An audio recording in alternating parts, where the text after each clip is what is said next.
చంపి తిరిగి ఇంటికి వస్తున్న మార్గంలో ఒక మారేడు చెట్టు కింద గొల్ల పిల్లలందరూ కలిసి భక్తి భావంతో శ్రీ రమా సహిత సత్యనారాయణ వ్రతాన్ని చేస్తున్నారట.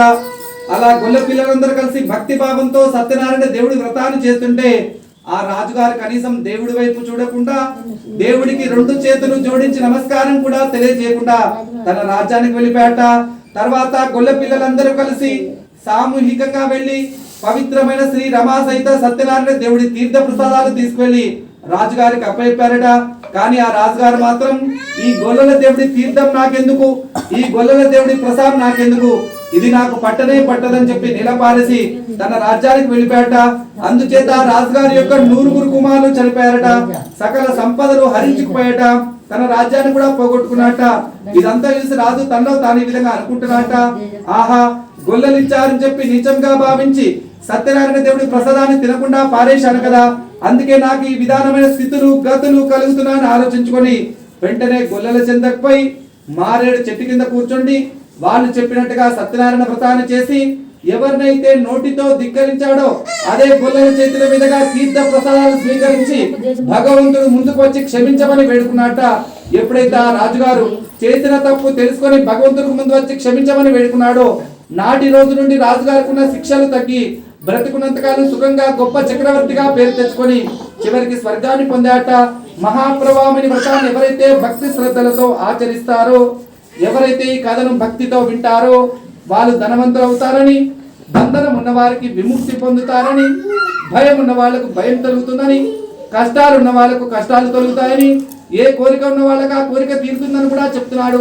కలియుగంలో సత్యనారాయణ వ్రతం ప్రత్యక్ష ఫలప్రదమైంది. కలియుగంలో సత్యనారాయణ స్వామి కొందరు సత్యేశ్వరుడని, కొందరు సత్యనారాయణుడని, కొందరు సత్యదేవుడని పిలుచుకుంటున్నారట.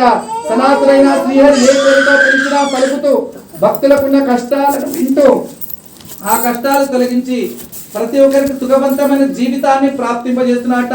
అలాంటి సత్యనారాయణ వ్రతం చేయడానికి శక్తి లేకుంటే ఎవరైనా వ్రతం చేసేటప్పుడు చూసినా భక్తి శ్రద్ధలతో దేవుడి కథ విన్నా వాళ్ళకు కూడా సత్యనారాయణ వ్రతం చేసిన ఫలితం వస్తుందని స్కాంద పురాణంలో విష్ణుమూర్తి చెప్పినటువంటి మాటలు ఇది. శ్రీ స్కాంద పురాణేన దేవాఖండే సత్యనారాయణ వ్రతకథాయామేవం పంచమోధ్యాయ సమాప్తః. బోలో సత్యనారాయణ స్వామి భగవానికి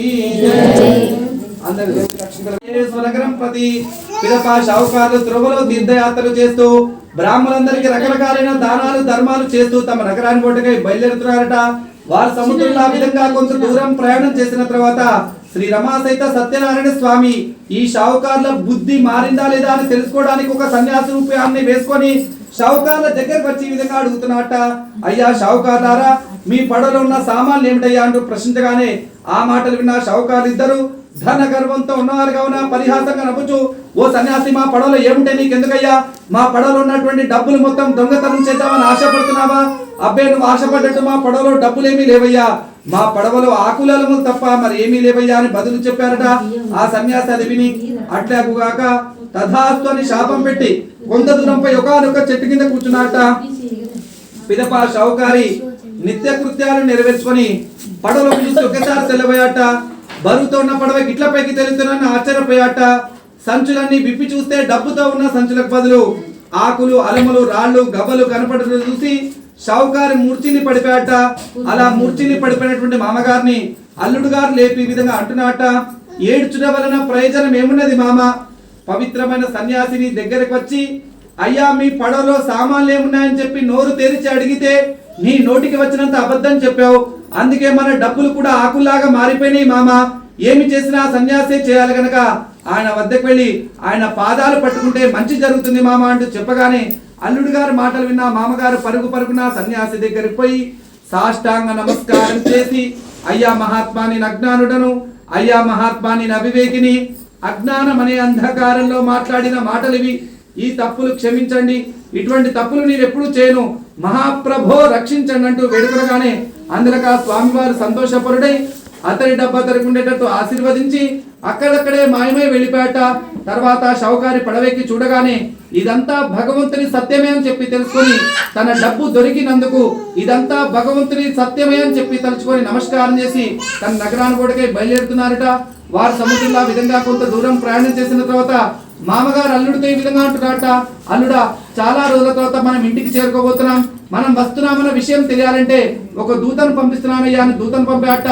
ఆ దూత వెంటనే వెళ్ళిన వాడి లీలావతిని చూసి కళావతిని చూసి, అమ్మ చాలా రోజుల తర్వాత వ్యాపారాలు పూర్తి చేసుకొని మీ భర్తాలుడు ఇంటికి వస్తున్నారు, మరి మంగళహారతులతో ఎదుర్కోండి, ఇంటికి తీసుకొచ్చుకోండి అమ్మా అంటూ చెప్పగానే ఆ మాటలు విన్నా లీలావతి తన కూతుర్ని ఈ విధంగా తొందర చేస్తున్నట.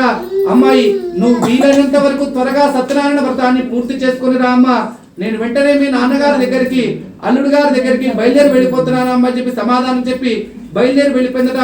అప్పటి వరకు ఆ లీలావతి భక్తిగానే సత్యనారాయణ వ్రతం చేసింది, కానీ తన భర్త వచ్చాడన్న తొందరలో, తన తండ్రి వచ్చాడన్న తొందరలో ఆ కళావతి కూడా సత్యనారాయణ వ్రతాన్ని పూర్తి చేయకుండా, తల్లితో పాటు సమానంగా తీర్థము తీసుకోకుండా, ప్రసాదం తీసుకోకుండా, పీట కూడా కదిలించకుండా భగవంతుడి కార్యక్రమాన్ని మధ్యలోనే నిలిపివేసి లీలావతి కళావతి ఇద్దరు కలిసి సముద్రం ఒడ్డుకు వెళ్ళిపోయారట. ఎప్పుడైతే లీలావతి కళావతి దైవ కార్యాన్ని మధ్యలో నిలిపివేసి సముద్రం ఒడ్డుకు వెళ్లారో భగవంతుడు కోపానికి వచ్చాట. ఒడ్డునున్నటువంటి పడవను సముద్రంలో ముంచివేశాట. అల్లుడు గారిని కూడా సముద్రం నీళ్ళలో ముంచివేశాట. చూస్తున్న వాళ్ళందరూ చూసి ఆశ్చర్యపోతున్నారట. పక్కనున్న 10 మంది ఈ విధంగా అనుకుంటున్నారట, ఈ షావుకారు కుటుంబానికి ఎందుకు ఇలాంటి కష్టాలు వస్తున్నాయని 10 మంది నానా రకాలుగా అనుకుంటున్నారట. అలాంటి సమయంలో ఆకాశం నుండి ఈ విధంగా మాటలు వినిపిస్తున్నాయట. ఓ షావుకారి, నీ కూతురు బాగా తప్పు చేసిందయ్యా.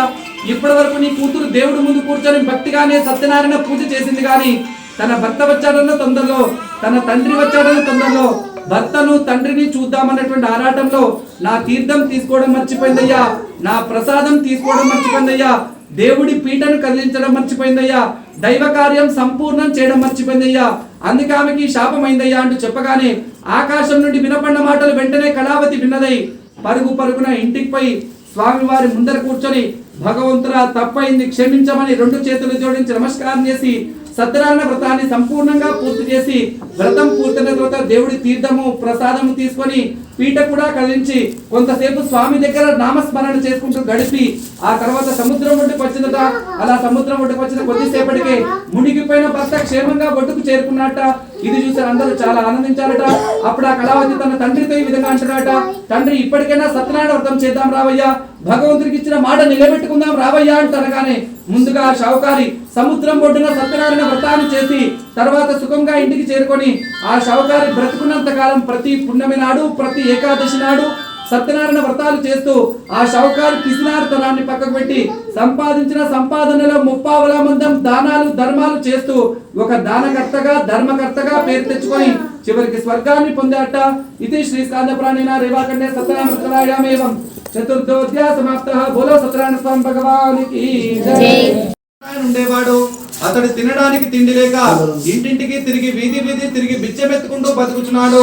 అలాంటి బ్రాహ్మణాన్ని చూసి కనికరం వహించిన శ్రీ సత్యనారాయణ స్వామి ఒక ముసలాయన రూపం వేసుకుని వచ్చి ఆ బీద బ్రాహ్మణాన్ని దగ్గర వచ్చి ఈ విధంగా అడుగుతున్నాడు, అయ్యా బ్రాహ్మణోత్తమ, చూడడానికి చక్కటి వేద పండితులు మీరు, ఆయన ఎందుకు ఇలా భిక్షాటన చేస్తున్నారయ్యా అని అడగగానే అందులో అతను ఈ విధంగా సమాధానం చెప్తున్నాడు, పూర్వజన్మలో ఏ పాపం చేశానో తెలియదు, కానీ ఈ జన్మలో ఎన్ని కష్టాలు వచ్చాయో, మరి ఈ కష్టాలు తొలగిపోవాలంటే ఏదైనా మార్గాన్ని చెప్పండి మహాప్రభు అంటే అడగగానే మాయ రూపంలో వచ్చిన స్వామివారు ఈ విధంగా చెప్తున్నాడు, ఓ బ్రాహ్మణాయన మీరు బాధపడకండి, మీరు భగవంతుని సేవ చేసుకోండి, శ్రీహరి అయిన సత్యనారాయణ వ్రతం చేసుకోండి, ఆ వ్రతం యొక్క ప్రభావం వల్ల మీ కష్టాలు తొలగిపోతాయి అని చెప్పగానే ఆ మాటలు విన్నటువంటి అతడు 2 చేతులు జోడించి నమస్కరించి ఈ విధంగా అడుగుతున్నాడు, అయ్యా మహానుభావ, మీరెవరో కూడా నాకు తెలియదు, నన్ను సత్యనారాయణ పూజ చేసుకోమని చెప్తున్నారు, నాకెంతో ఆనందమైంది మీ మాటలు వింటే, మరి వ్రతాన్ని ఎట్లా చేయాలి, ఏ రోజు చేయాలి